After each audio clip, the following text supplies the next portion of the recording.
Bonjour et bienvenue dans Oser l'avenir, votre magazine dédié à l'innovation sur le web. Jamal, merci de nous recevoir. Vous êtes finalement le côté expertise en recrutement qui s'est allié à la technologie qui permet, avec des outils que tout le monde a aujourd'hui, on sait que le taux de pénétration des smartphones au Maroc aujourd'hui est en quasi-augmentation. Map2Job, c'est quoi? Alors Map2Job, c'est une application mobile qui a pour objectif de faciliter le contact entre les recruteurs et les candidats, mais surtout qui répond à un besoin de recrutement urgent. Donc c'est-à-dire pour des industries qui ont un besoin urgent de recruter, que ce soit des ouvriers, une réceptionniste ou d'autres profils, on peut via l'application savoir où se trouvent des candidats disponibles à travailler tout de suite à proximité. C'est quoi la vraie innovation? Parce que des applications pour du recrutement, pour de la qualification, pour trouver des compétences, ça existe déjà. Quelle est la vraie valeur ajoutée? Quelle est la vraie innovation? En fait, l'innovation, c'est la rapidité d'inscription et de mise en relation. Parce que dans les services classiques, il y a une inscription, il y a une recherche, il y a du contact, des emails, etc. Ici, c'est instantanément une recherche, on trouve le candidat, on chatte avec lui pour voir sa sensibilité, etc. Et on peut faire un recrutement rapidement. Mehdi Alaoui, bonjour. Bonjour. Bon, en tout cas, on est bien installé ici, on est devant le stand de la PIBI. Ici, à l'ITEX, le salon, un premier salon africain des IT au Maroc, et ça va nous permettre de parler d'innovation. Alors, moi, ce qui m'intéresse, c'est le fameux hackathon qui a été organisé. C'est quoi un hackathon? Alors, un hackathon, ça vient en fait du mot marathon. Donc, c'est un marathon de développement. Et en l'occurrence, aujourd'hui, par rapport à l'événement Africa IT Expo, donc on a fait un concours de développement d'applications qui a duré 30 heures, donc du mercredi à 9h du matin jusqu'à jeudi 6h de l'après-midi. Alors, c'est un non-stop.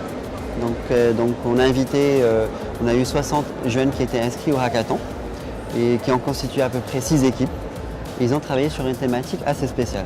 À l'approche des élections, on s'est dit on va l'appeler Citoyen 2.0.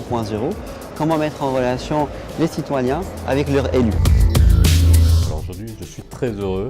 Si on doit parler d'innovation, on parle souvent d'invention. Et vous allez voir qu'aujourd'hui, la personne qu'on reçoit est finalement un de ces inventeurs marocains, s'il vous plaît, qui font avancer la science et qui font avancer la technologie. Rachid Yazami est avec nous. Quand on reçoit Rachid Yazami, il y a quelque chose qui peut le faire pâlir, c'est ça. Ah, et puis ça, et encore ça. Pourquoi? Tout simplement parce que Rachid Yazami, prix Draper 2014, inventeur d'une micropuce, et Monsieur Battery. On va l'appeler Monsieur Battery. Alors c'est vrai que je vais juste venir aux fondamentaux. Qu'est-ce que vous avez inventé? On a lu beaucoup d'articles sur vos inventions, d'une micropuce qui permettrait d'optimiser le chargement des batteries. Mais sur quoi vous avez travaillé exactement? Bon, sans vouloir être prétentieux, j'ai environ 125 brevets. L'invention qui m'a fait réellement connaître, c'est l'invention d'un des composants essentiels de la batterie lithium-ion qu'on utilise dans les téléphones aujourd'hui, dans les ordinateurs, les voitures électriques. C'est le pôle moins qu'on appelle l'anode. Alors ça, c'est vrai que c'est intéressant. Vous le savez, dans ce magazine Oser l'avenir, on parle d'audace, on parle d'invention, on parle d'innovation.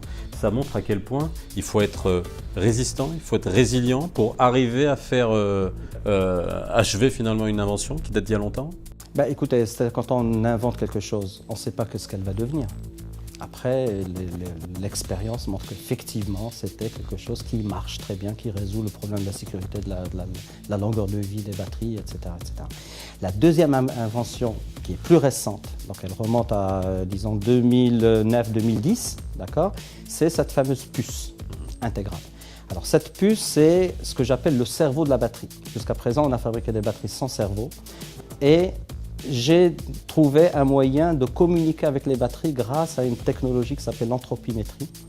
Et cette puce va être intégrée à la batterie et elle va nous donner une information essentielle, c'est l'état de santé de la batterie.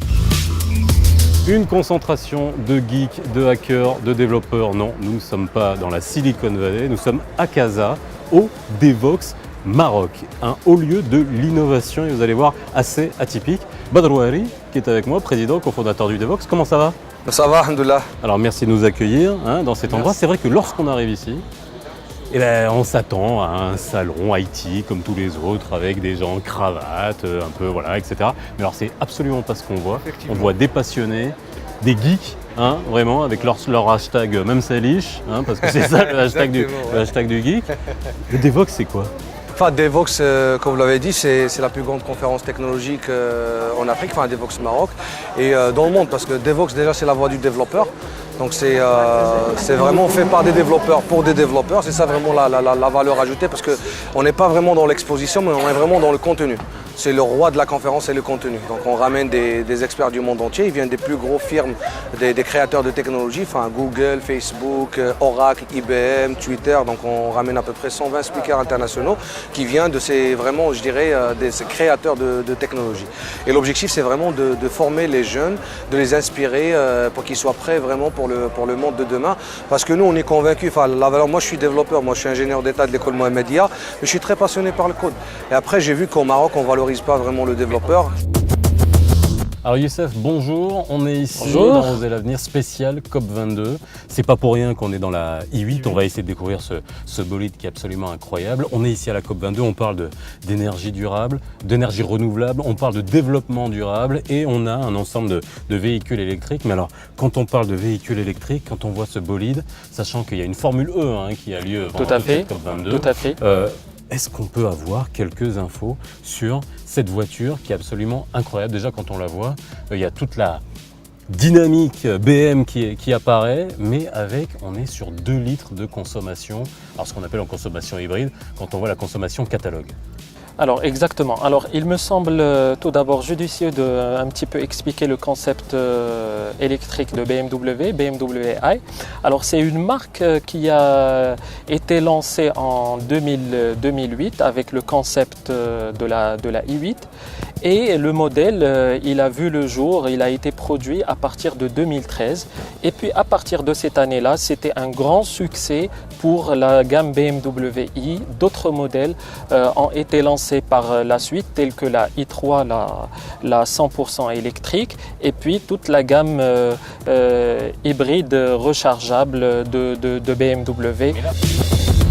Mehdi Al-Alarki, comment ça va? Très bien, je te remercie. Merci de nous recevoir, parce que dans Oser l'avenir, on essaie de comprendre ce qui va construire l'avenir finalement. Alors lorsqu'on passe d'un type de voiture qu'on vient de voir à celle-là, avec un constructeur BYD chinois, et qui met l'innovation aussi au centre de ses préoccupations, juste pour avoir un chiffre, c'est combien en termes de recherche et développement au sein de BYD en Chine, le nombre de gens qui réfléchissent sur les modèles futurs? Alors je te remercie déjà d'être venu. Donc BYD est un groupe chinois qui a une vingtaine d'années d'existence.